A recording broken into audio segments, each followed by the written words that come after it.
Tai sveiki visi. Filmavau ir kitas dienas, bet pagalvojau, nieko įdomaus tai nekelsiu.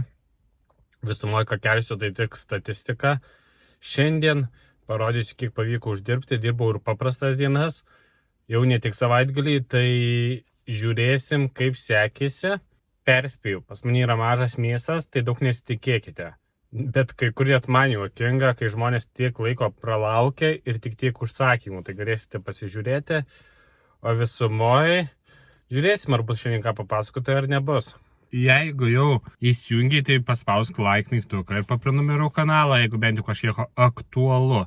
Labai kažko įmantraus čia tikrai nėra, bet galbūt kas nors bus įdomu, o laikui bėgant tai bus matyti, kaip čia viskas. Ir ką pamiršau paminėti, kava prieš darbą visą laiką reikalinga ir būtina. Kofeinas, pim.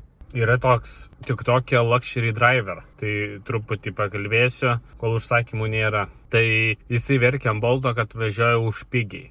Taip, iš dalies aš sutinku, kodėl Vilniuje ir Kaune už 2,80 € vežioja žmonės, nebent ten didelė suma ir jų tiek negauna pinigų, nesu bandęs Vilniuje ir Kaune, tai negaliu pasakyti, bet tada pradedi suprasti, kodėl jie su priusais važiuoja ir dujom. Ir reikia juos suprasti, nes nori tiesiog uždirbti. O lietuviam tai kaip papildomas darbas ar net pagrindinis kaip kada, tai čia puikus dalykas. Norim prisidurti programėlį ir visą kitą labai patogu, viskas puiku ir čia priekaištauti, kad Boltai už tiek vežioja, tai čia nėra ko vertinti. Nes tu tiesiog prisijungi, tau visi patogumai viskas ir paimi ir veži žmogų. Kad pats žmogus vežioja su prabangiu automobiliu už daug daugiau ir tipo mes jo klientus vagiam. Ne kiekvienas klientas gali įpirkti valandinį ten 70 € ar kažkas panašaus nuo vieno galo iki kito galo miesto. Tai jis irgi turi suprasti, kad yra visokių klientų, dėl ko su priusais važinėja. Supraskit žmonės, dėl ko perka dujas įsistato.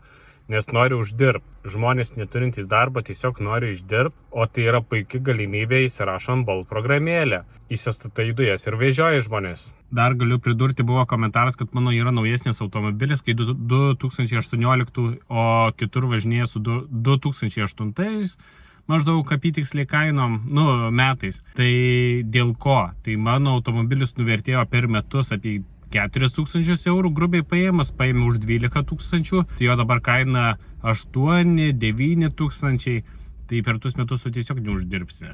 Tai tokie dalykai, dėl ko ir važinėja su senesniem automobiliais, nes nuvertėjimas yra daug mažesnis ir važinėjant su Boltu tu gali uždirbti. Ir pas mus mieste yra tokių žmonių, kur važinėja su RAV4 ir su Peugeot'u hybridu važinėja.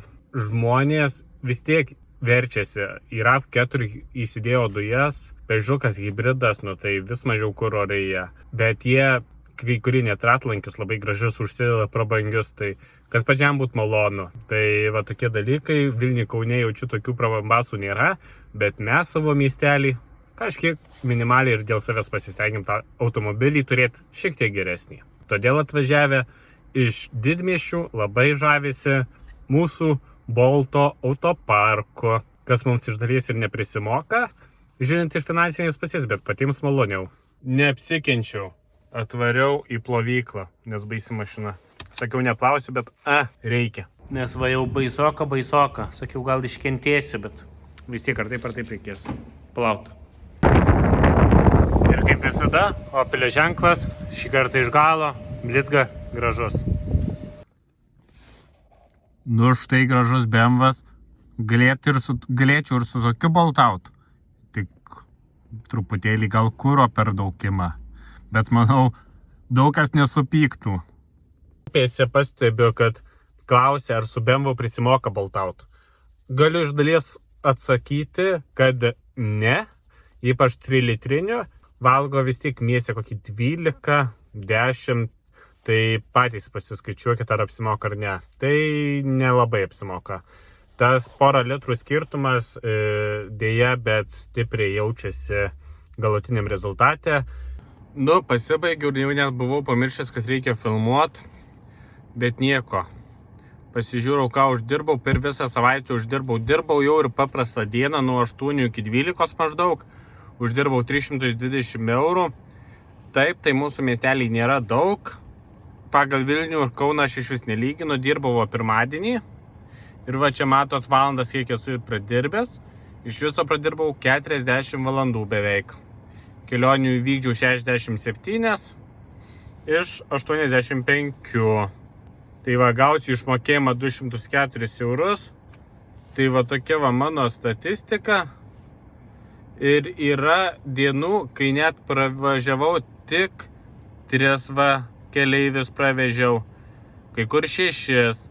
Link savaitgalio padaugėjo, šeštadienį kaip visą laiką pas mus yra daugiausia. Tai va tokia va mini statistika ir per visą tą savaitę primenu, kad uždirbau 320 eurų. Nėra daug, bet dėja, bet čia dar ne pliusas, dar kurą atskaičiuojam. Tai kuras yra, neprisimenu kiek čia, per visą savaitę, tai maždaug bakas, man atrodo apie baką išnaudojau. Ir dabar yra va toks liukutis. Bet lyg ir apie baką, bet bijau sumeluoti. Dabar, tai va, gerai, varau, lėkiu, dėja, bet tokie rezultatai pas mane. Tikiuosi jums geriau ir iki sekančio karto.